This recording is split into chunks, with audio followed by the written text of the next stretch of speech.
샬롬. 여러분 지난 한 주간 평안하셨습니까? 오늘도 주 안에서 승리하시기를 축복합니다. 실록의 계절 5월입니다. 산과들의 나뭇잎들이 연두색에서 점점 짙은 녹색으로 변화되는 모습이 제법 싱그럽습니다.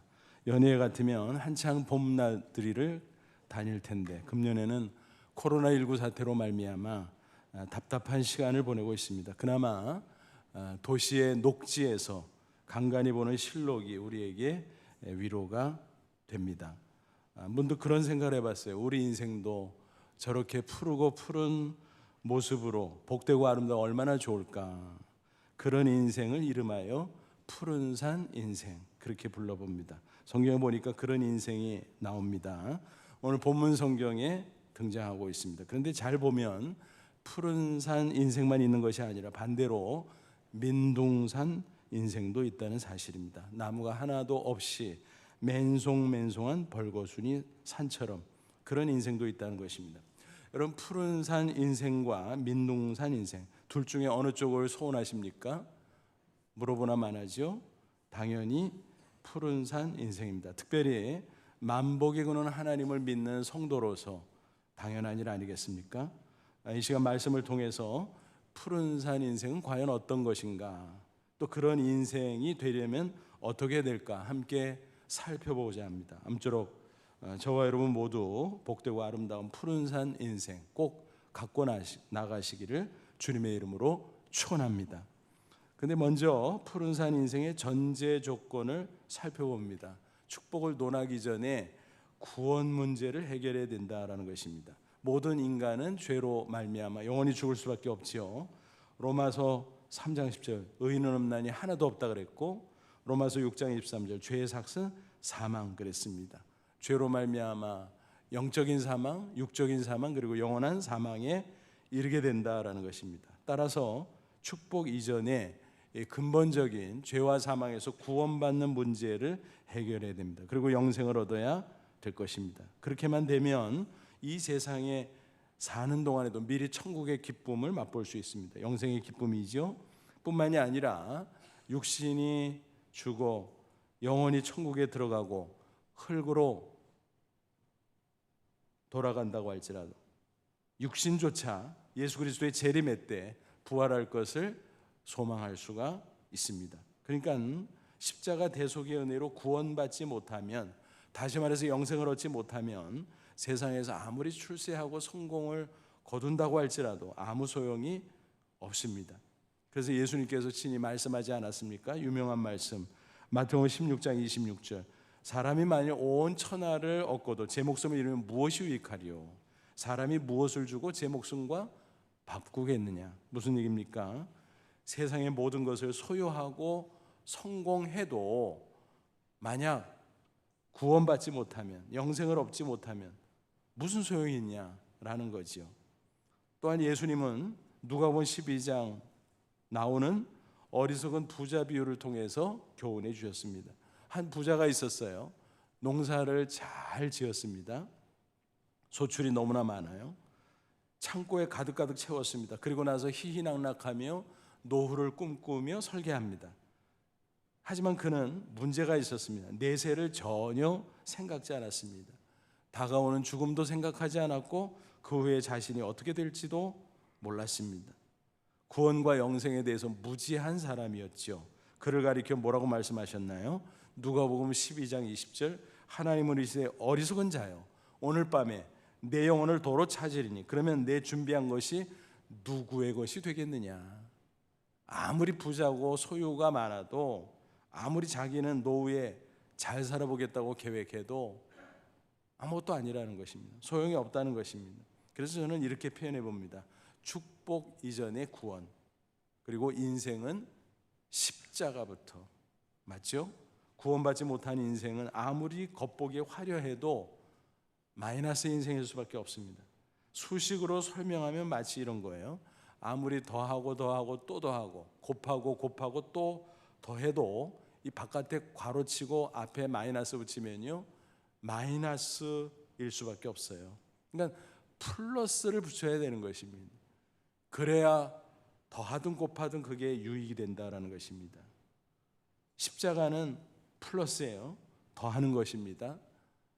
죄로 영죽으로 영생을 줌으로 플러스, 또 축복을 줌으로 플러스, 그런 것입니다. 부디 저와 여러분은 마이너스 인생이 아니라 십자가 구원을 통해서 플러스 인생 되시기를 축원합니다. 이처럼 구원의 문제를 선결하고 나서 비로소 축복의 인생을 논할 수 있다라는 것입니다. 본문은 신명기죠. 신명기는 한마디로 표현하면 복습의 책이에요. 모세가 40여 년 광야에서 백성들을 이끌었어요. 그런데 안타깝게도 그는 가나안 땅에 들어갈 수가 없었습니다. 하나님이 허락지 않았어요. 그래서 후계자 여호수아에게 맡겨야 되는데 과연 이들이 가나안 땅에 들어가면 신앙생활 잘 할까? 말씀대로 잘 살아갈까? 그래서 축복을 받을 수 있을까? 몹시 염려가 됐어요.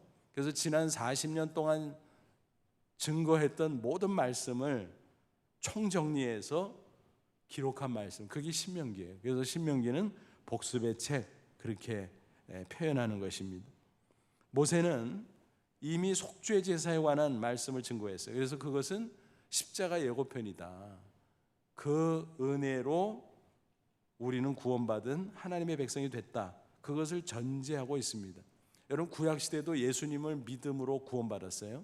신약 시대만 그런 게 아니에요. 왜냐하면 구약 성경에 나오는 모든 제사법, 그 중에서 특별히 속죄 제사, 그것은 십자가 피로 우리를 대속해 주는 것에 대한 예고편입니다. 그러니까 구약 성도들은 장차 오실 예수님을 통해서 믿음으로 구원받은 거예요. 오늘 우리는 이미 오신 예수님을 통해서 구원받는 것입니다. 그러니까 구원의 길은 똑같아요. 구약 시대나 신약 시대나. 모세는 그것을 이미 증거했고 그 전제하에 이미 우리가 구원받은 하나님의 백성이 됐다. 근데 앞으로 세상을 살아갈 때 중요한 게 있다. 율법, 즉 하나님의 말씀에 순종하면 축복을 받을 것이요, 만약 불순종하면 저주를 받을 것이다.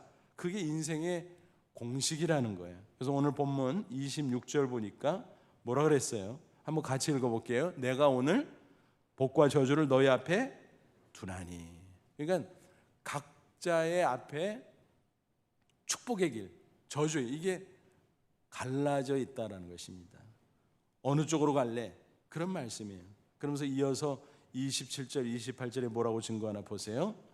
너희가 만일 내가 오늘 너에게 명하는 너희 하나님 여호와의 명령, 말씀을 들으면, 여기서 듣는 것은 그죠? 청각적으로 들었다는 뜻이 아니라 그뿐 아니라 하나님의 뜻을 발견하고 그 뜻대로 순종하면, 이런 말씀이에요. 복이 될 것이요, 너희가 만일 내가 오늘 너에게 명령하는 말씀에서 돌이켜 떠나 너희 하나님 여호와의 명령, 말씀을 듣지 아니하고, 역시 청각적인 것에 불과한 게 아니라 순종을 포함하니까 불순종하고 본래 알지 못한 다른 신들, 하나님만이 유일하신 참 신인데 다른 우상신들을 따르면, 우상 숭배하면 저주를 받으리라. 이렇게 증거했죠. 근데 모세가 이 말씀을 증거한 후에 부연해서 또 증거합니다. 29절, 오늘 본문에서 가장 중요한 핵심이죠. 같이 읽어볼게요. 내 하나님 여호와께서 내가 가서 차지할 땅으로 너를 인도하여 들이실 때 너는 그리심산에서 축복을 선포하고 에발산에서 저주를 선포하라 그랬어요. 무슨 말씀입니까? 말씀에 순종하면 축복, 불순종하면 저주, 이 공식을 증거하고 나서 너희들이 장차 가나안 땅에 들어가면 그 중앙에 두 산이 있을 것이다. 그리심산, 에발산. 알겠니? 그 산에 가서 할 게 있어. 그리심산에서는 축복을 선포해. 그리고 에발산에서는 저주를 선포해. 그렇게 증거한 겁니다. 흥미로운 것은요, 이 두 산의 높이와 모양과 크기가 비슷해요. 그리심산은 해발 860m, 에발산은 920m. 좀 차이가 나긴 하지만 그래도 비슷하지요. 그리고 생김새도 비슷해요. 크기도 비슷해요. 이게 딱 마주보고 있습니다. 근데 그 가운데가 세겜이에요. 세겜 그러면 떠오르는 인물이 있을 겁니다. 특별히 아브라함이죠. 아브라함이 가나안 땅에 들어가서 제단 쌓고 예배했던 장소가 바로 세겜이죠. 그래서 이스라엘 백성들에게는 세겜은 유서 깊은 장소예요. 말하자면 신앙의 고향과 같다. 그렇게 이해하시면 됩니다. 이 세겜을 중심으로 태양이 떠오르는 동쪽을 바라보면서 오른쪽에는 그리심산, 그러니까 남쪽이죠. 그리고 왼쪽에는 에발산, 북쪽이죠. 그래서 그리심산은 햇볕이 잘 드는 양지 바른 곳이에요.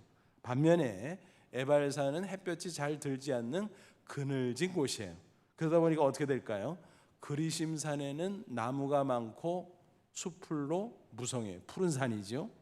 반면에 에발산은 나무가 없는 벌거숭이, 민둥산이다라는 것입니다. 하나님은 이 두 산의 모습을 통해서 교훈해 주신 거예요. 말씀에 순종하는 인생은 그리심산과 같다. 푸른 산, 축복의 산이다. 그런데 반대로 말씀에 불순종하면 에발산, 민둔산과 같아. 저주의 인생이 되는 거야. 그렇게 교훈하셨습니다. 일종의 뭐예요? 실물 교육이에요. 오브젝트 레슨이라고 하죠. 그런데 후일 모세 후계자인 여호수아가 가나안 땅에 딱 들어가서 실제로 이 말씀 선포 의식을 거행했어요. 그 기록이 여호수아 8장 30절 이하에 있습니다. 가운데 세겜에 제사장들이 언약궤 즉 법궤를 메고 서 있습니다. 법궤는 하나님의 임재를 상징하는 나무 상자죠. 하나님이 늘 이스라엘 백성과 함께 하지만 육안으로 식별하지 못하니까 그 법궤를 통해서 가르쳐 준 거예요. 야, 내가 너희들과 함께 있어. 알겠지? 그래서 백성들은 제사장들이 언약궤를 메고 가운데 있으니까 아, 하나님 우리와 함께 계시구나 느낄 수 있었다라는 것입니다. 그런데 양쪽 산에 백성들의 절반씩, 그러니까 6지파지요. 백성들이 거기에 위치합니다. 그리고 레위인들이 하나님의 말씀을 하나씩 선포할 때마다 아멘 아멘 하고 화답해요. 그리심산 쪽에 있는 백성들은 축복의 메시지에 아멘 아멘 합니다. 반면에 에발산에 있는 절반의 백성들은 저주의 메시지에 또 아멘 아멘 합니다. 그렇게 하는데 흥미로운 것은 이렇게 양쪽에 그 산이 있잖아요. 그리고 골짜기가 있잖아요. 그러니까 마치 고대 원형 경기장 혹은 야외 극장처럼 소리가 울려서 쩌렁쩌렁 잘 들립니다. 그럴 때마다 백성들은 뭘 느꼈을까요? 자기들의 아멘 아멘 또 말씀이 낭독되고 뭐 이런 것을 통해서 정말 마음속에 새겨지고 또 새겨졌을 것입니다. 맞아 하나님의 말씀에 순종하면 축복의 인생이 돼. 맞아 하나님의 말씀에 불순종하면 저주의 인생이 될 수밖에 없어. 그러니까 우리가 명심해야지. 이렇게 새겼다라는 것입니다. 이런 것을 가리켜서 역할극이라고 하죠. 롤플레이. 그래서 교육 방법 중에 하나죠. 어떤 상황을 설정하고 직접 체험을 시키는 거예요. 그러면 아, 그렇구나 교훈을 체득하게 된다라는 것입니다. 한 번은 신문에서 이런 기사를 읽어봤어요. 사법연수원에서 교육을 끝내면서 신임 검사들을 대상으로 실습을 시켰습니다. 그거는 모의 구속 수감 실습이었어요. 그래서 법정에서 각 신임 검사들에게 모의로 선고를 내리면 이제 구속 절차에 들어갑니다. 포승줄로 묶고 수갑을 채우고 교도관들이 이제 호송합니다. 그리고 수의를 입히고 감방에 가둡니다. 그런 실제적인 것을 모이지만 이거를 직접 체험을 해보다 보니까 신임 검사들이 느끼는 게 굉장히 많았겠죠. 나중에 기자들이 인터뷰를 하니까 이런 고백들을 남겼습니다. 이것은 모이지만 이런 체험을 하다 보니까 정말 마음에 다짐이 생겼습니다.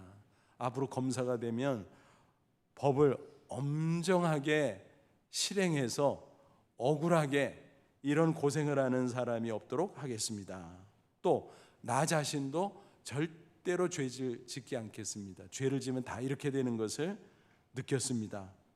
이런 고백을 했다는 것입니다. 이해하시겠죠? 그러니까 그 당시 이스라엘 백성들도 그랬던 거예요.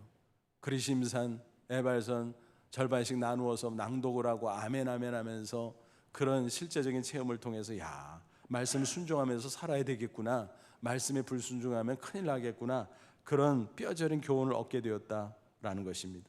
오늘 저와 여러분은 어떻습니까? 실제로 그런 체험을 할 수는 없겠지만 그러나 말씀을 통해서 충분히 공감할 수 있을 것입니다.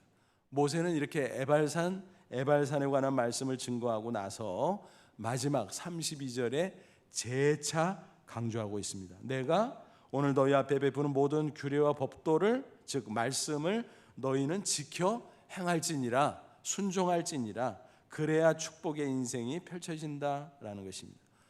여기까지 여러분에게 전해드린 말씀을 다시 한번 정리해 볼게요. 그리심산은 뭐를 상징한다고요? 축복의 인생. 그래서 푸른 산 인생, 그렇게 말할 수 있죠. 또 에발산은 뭐를 상징해요? 저주의 인생. 그래서 민둥산 인생, 그렇게 표현할 수 있을 것입니다. 그래서 우리는 십자가 대속의 은혜를 믿음으로 구원받지만, 그러나 그 다음에 실생활 속에서 축복을 받기를 원한다면 말씀에 순종해야 된다. 이게 다른 거예요, 차원이. 믿음으로 구원, 말씀 순종으로 축복. 꼭 기억하시기 바랍니다. 여러분 다시 한번 여쭤볼게요. 푸른산 인생, 민둥산 인생, 어느 쪽 원하세요? 두말할 필요 없지요? 푸른산 인생입니다. 그럼 어떻게 될까요? 순종의 삶을 살아가야 되겠구나. 그렇죠. 그러면 반드시 하나님께서 약속하신 대로 저와 여러분의 인생을 푸른산 인생으로 축복해 주실 줄로 믿습니다. 그럼 구체적으로 순종의 삶을 어떻게 살까요? 3단계를 거쳐야 됩니다. 첫째 단계는 뭐냐면 말씀 경청이에요. 여러분 꼭 기억하세요. 말씀을 대하는 태도가 그 사람의 하나님을 대하는 태도예요. 왜냐하면 우리가 하나님을 육안으로 볼 수는 없잖아요. 그 대신 하나님은 말씀을 통해서 역사하세요. 우리 가운데 임재하십니다. 그러므로 하나님의 말씀을 대할 때 진지한 자세를 가져야 돼요. 그래서 성경책을 읽고 개인적으로 읽을 때도 진지하게 하나님 앞에 있는 것처럼 그렇게 대해야 됩니다. 그럴 때 말씀을 통해서 성령께서 하나님의 뜻을 깨닫게 해 주세요. 또 예배 시간에 설교자를 통해서 들려주시는 메시지도 하나님이 나에게 주는 말씀이다, 나에게 들려주시는 음성이다, 그렇게 받아들이시기를 바랍니다. 그럴 때 성령께서 진리의 영으로 또 진리의 교사로 보혜사로 우리에게 하나님의 뜻을 깨우쳐 주실 것입니다. 이런 걸 가리켜서 뭐라 그래요? 하나님의 음성을 듣는다, 그런 거예요. 우리의 귀로 청각적으로 듣는다는 뜻이 아니라 성령의 깨우쳐 주심을 통해서 마음속에서 하나님의 뜻을 발견한다, 깨닫는다라는 것입니다. 여기까지 돼야 말씀 경청이 이루어지는 것입니다. 성경을 아무리 많이 읽어도, 예배를 많이 참여하고 설교를 많이 들어도 만약 성령의 깨우쳐 주심을 받지 못하면 말씀 경청이 아직 이루어지지 않은 것입니다. 오히려 말씀을 곡해할 수 있어요. 오해할 수 있어요. 그러면 순종이 제대로 될 수가 없어요. 자기는 하나님의 뜻이야 하지만 오해하고 곡해했기 때문에 불순종이 될 수밖에 없는 거예요. 엉뚱한 짓을 할 수도 있는 거예요. 오래전에 실제로 있었던 일이에요. 요즘에는 뭐 초등학생들에게 선생님들이 이렇게 시키지 않을 텐데 옛날 얘기예요. 오래전 초등학교 1학년 교실에서 선생님이 한 어린이에게 심부름을 시켰어요. 얘, 이 꽃병 좀 가서 부셔와라. 그랬더니 아이가 그걸 잘못 알아듣고 어떻게 했을까요? 깨뜨려 가지고 가져왔어요. 부서운 거죠. 부셔오래니까. 충분히 그럴 수 있죠. 싫어합니다. 여러분, 우리가 신앙을 살면서 그럴 수도 있어요. 내 딴에는 하나님의 말씀을 잘 듣는다 그러는데 하나님의 말씀을 오해할 수 있어요. 성령의 깨우쳐 주심을 받지 못하면. 저와 여러분은 말씀을 진지하게 대할 뿐만이 아니라 잘 듣고 묵상하고 성령의 깨우쳐 주심을 꼭 받으시길 바랍니다. 이게 말씀 경청이야. 그래야 순종으로 나아갈 수 있는 것입니다. 근데 2단계를 또 거쳐야 돼요. 순종을 하기 위해서. 뭐냐면 자기 부인이에요. 하나님의 말씀 경청을 통해서 하나님의 음성을 들었어요. 하나님의 뜻을 깨달았어요. 이것을 지켜야 돼. 순종해야 돼. 근데 싫어. 왜 그럴까요? 내가 문제예요. 내가 믿음으로 죄에서 구원받았다고 하지만 죄 체계에서 벗어난 것이지 내 속에 죄성이 완전히 없어진 것은 아니다. 만약 그랬다면 나는 천사처럼 벌써 됐겠죠. 내가 알잖아요. 나는 천사처럼 되질 않았잖아요. 여러분, 죄의 본질이 뭘까요? 이기심이에요. 자기 중심적 모습이에요. 그래서 이기적인 생각이 남아있고 이기적인 욕심이 남아있고, 그러니까 하나님의 말씀, 하나님의 뜻이 나한테 경청을 통해서 다가왔는데 내 이기적인 생각과 욕심과 충돌이 되는 거예요. 그러니까 싫은 거예요, 순종하기가. 그래서 순종을 하기 위해서는 2단계로 자기 부인의 과정을 거쳐야 된다는 것입니다. 예수님께서 설명해 주셨습니다. 누가복음 9장 23절, 아무든지 나를 따르거든 자기를 부인하고 날마다 제 십자가를 지고 나를 따를 것이니라. 자기 부인은 뭐예요? 나 자신, 자기의 생각, 자기의 뜻, 자기의 욕심을 하나님의 뜻 앞에서, 예수님 앞에서 포기하는 거예요. 포기하는 거예요. 그리고 나서 십자가 지고 따르라. 그러니까 이게 순종인 거예요. 자기를 부인하고 순종해라. 자기 부인을 거치지 않으면 결코 순종할 수 없다라는 거예요. 그렇기 때문에 순종하는 게 만만치 않아요. 말씀 경청 자기 부인 결단해야 됩니다. 그리고 또 인간적인 노력을 넘어서 성령의 이끄시는 인도를 받아야 돼요. 사도 바울이 증거했어요. 갈라디아서 5장 16절, 내가 이르노니 너희는 성령을 따라 행하라. 그러면 육체의 욕심을 이루지 아니하리라. 무슨 말인가 하면, 예수 믿으면, 구원받으면 하나님의 자녀가 될 뿐만이 아니라 성령님이 내 속에 오세요. 그래서 나를 이끌어 주세요. 하나님의 뜻으로. 야, 너 이렇게 살아야지. 그리고 말씀도 깨우쳐 주시고 또 그 뜻을 깨달은 다음에 그렇게 살도록 이끌어 주세요. 근데 뭐가 남아 있다고요? 죄성, 육체의 욕심, 이기심, 이런 게 또 반대로 자꾸 나를 끌고 가려고 하는 거예요. 그러니까 양쪽 이 세력의 한가운데서 나는 갈등할 수밖에 없는 거예요. 이렇게 할까 저렇게 할까. 은근히 육체의 욕심을 따라가고 싶어요. 세상의 쾌락으로 나가고 싶어요. 그리고 또 다른 한편은 아니지, 내가 하나님의 자녀인데 하나님의 뜻대로 살아야지. 성령이 이끄심을 또 느껴요. 이 양쪽의 세력 가운데 내가 힘들고 갈등을 일으킬 수 있어요. 근데 그때 결단하고 성령의 인도하심을 따라가면, 성령님 나 도와주세요, 내가 따라가겠어요, 이렇게 하다 보면 이 육체의 욕심, 죄성을 물리치고 우리는 하나님의 뜻을 이룰 수 있다는 것입니다. 그게 바로 뭐예요? 순종인 것입니다. 말씀 순종. 그래서 3단계 비로소 말씀 순종이 이루어지게 되고, 그러면 하나님이 약속하신 대로 우리를 축복하신다라는 것입니다. 흥미로운 것은 구약 히브리어 단어로 축복은 브라카예요. 브라카. 근데 이 명사는 동사 바라크에서 나왔어요. 근데 이 바라크라는 동사는 무슨 뜻이냐면은 하나님께 복을 빌다. 근데 본래는 무슨 뜻이었냐 하면은 무릎을 꿇다, 그거예요. 무릎 꿇고 하나님에게 복을 빌어야 하나님이 복을 준다는 거예요. 무릎을 꿇는 게 뭐예요? 순종이죠, 순종. 하나님 앞에 겸손히 무릎 꿇고 순종할 때 비로소 축복이 주어지게 된다. 그 사실을 그 단어는 담고 있다는 것입니다.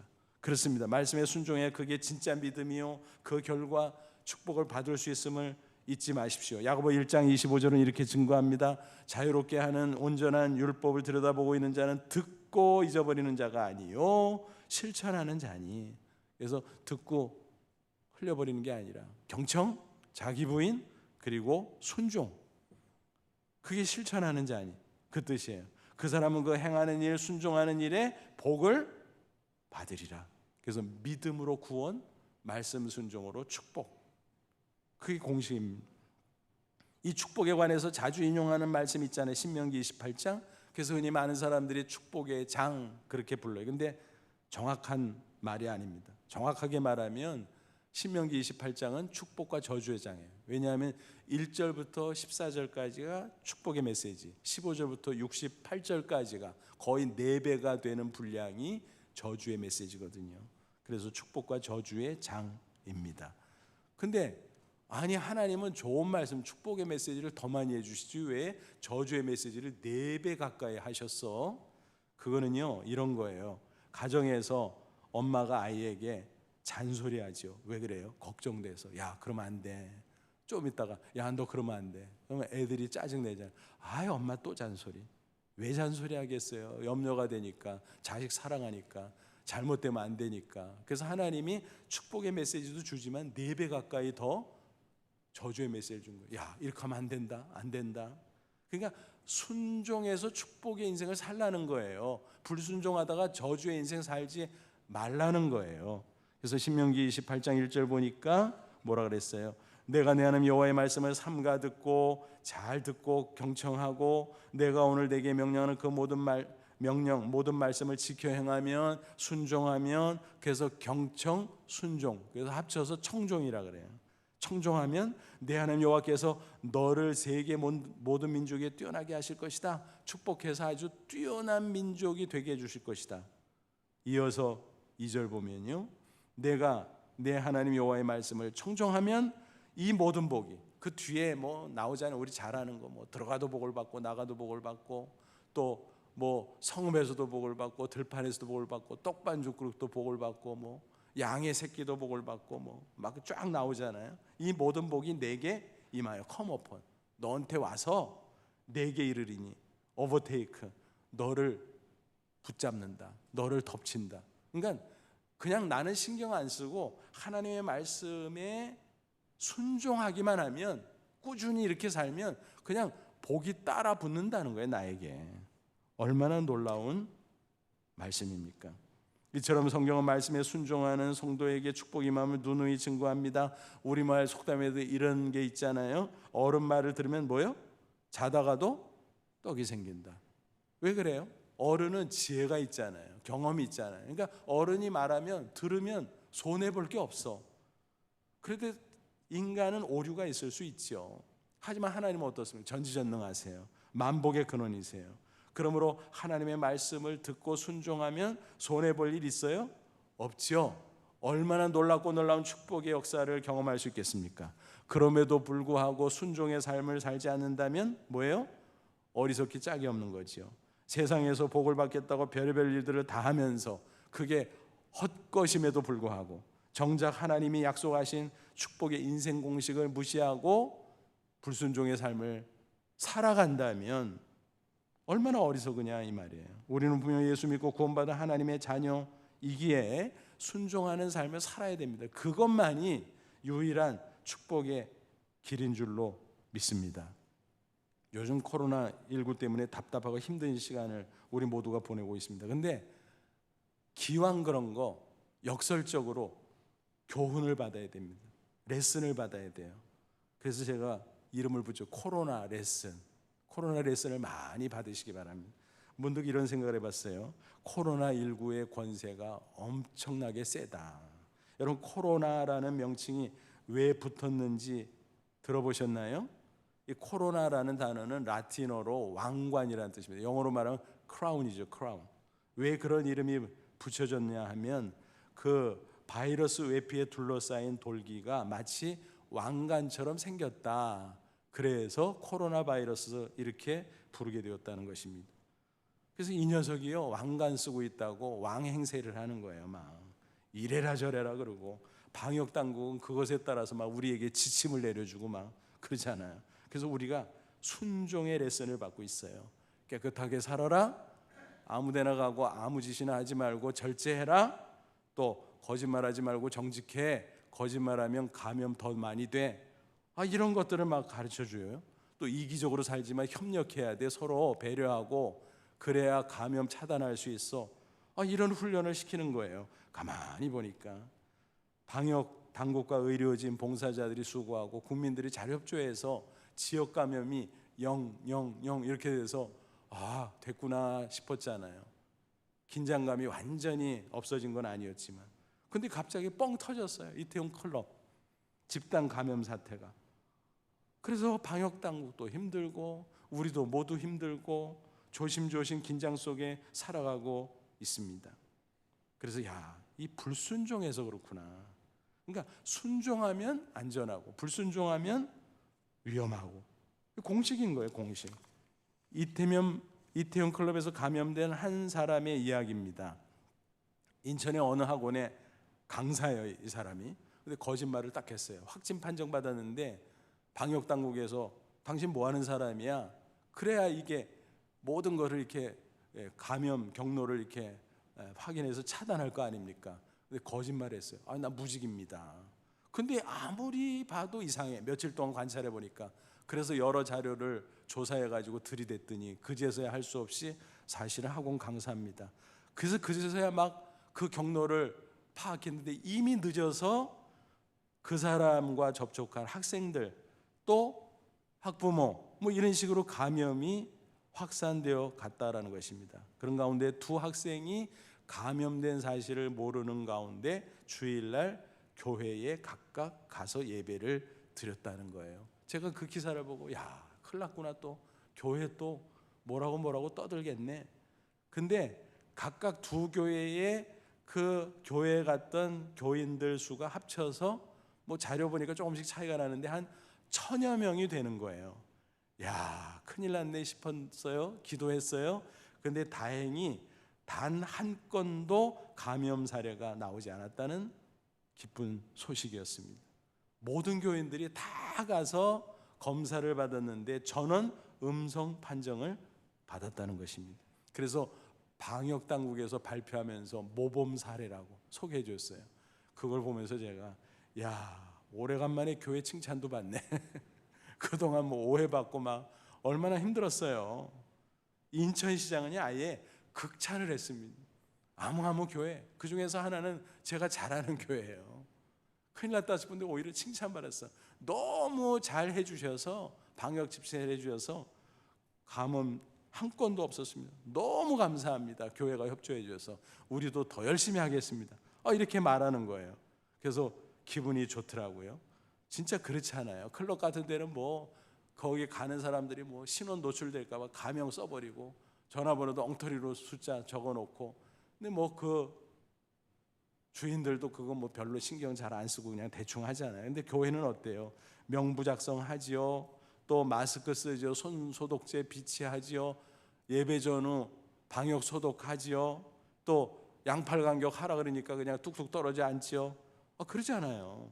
또 뭐 발열 체크하죠. 뭐 이런 거 다 지키니까 그 두 교회가 1000여 명 이상 됐음에도 불구하고 그렇게 안전할 수 있었다라는 것입니다. 그래서 제가 그 신문 기사를 보면서 이런 생각을 해봤어요.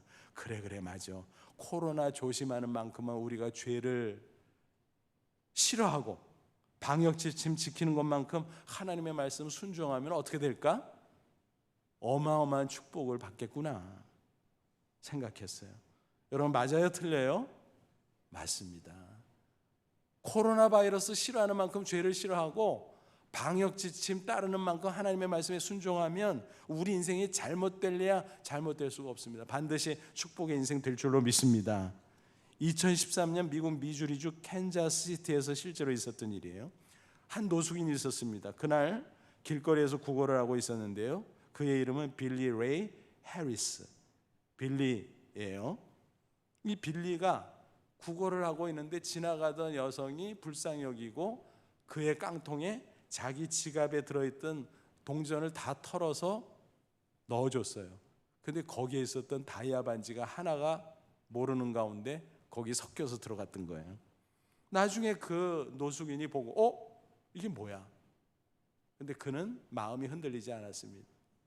금은방으로 달려가지 않고 그것을 잘 보관했어요. 그 여인이 어디서 잃어버렸나 생각하다가 혹시나 해서 그곳으로 다가갔습니다. 빌리에게 혹시요 그러자 이거요? 제가 보관해 두었습니다. 사실 당연한 일임에도 불구하고 요즘 같은 세태에 드문 일이죠. 큰 감동을 받은 그 여성은 남편에 가서 얘기했고 남편이 감사합니다 사례를 했어요. 또 이 부부는 이것으로 부족하다 싶어서 그 노숙인을 위해서 온라인에서 기부 캠페인을 벌였는데 얼마나 모금됐냐 하면은 물경 19만 달러, 우리 돈으로 2억 3천만 원이 된 거예요. 그래서 그걸 줬어요. 너무 고맙죠. 그래서 그것으로 차 사고 또 직장도 잡고 또 이제 융자를 겪겠지만은 집도 사고 완전히 새 출발을 하게 됐어요. 또 소식이 퍼지자 기자들이 인터뷰를 옵니다. 또 방송국에서 초대해서 프로그램에 출연을 합니다. 그러다 보니까 헤어졌던 가족들을 다 만나게 됐어요. 인생이 완전히 달라져요. 완전히. 한 기자가 그에게 물었습니다. 어떻게 양심적으로 반지를 돌려줄 생각을 했습니까? 그래서 그는 쑥스러운 표정으로 별거 아닙니다. 제가 뭐 성장가요? 그거는 아니고요. 제가 잘못해서 실패해 노숙인 생활을 하기는 했지만 사실은 크리스찬 가정에서 자랐거든요. 저의 할아버지가 사실은 목사였어요.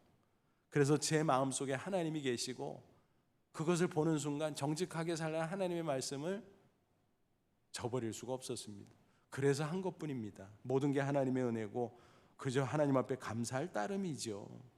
이렇게 답변을 한 거예요. 얼마나 멋집니까? 그를 통해서 많은 사람이 감동을 받고 하나님의 영광을 받으셨습니다.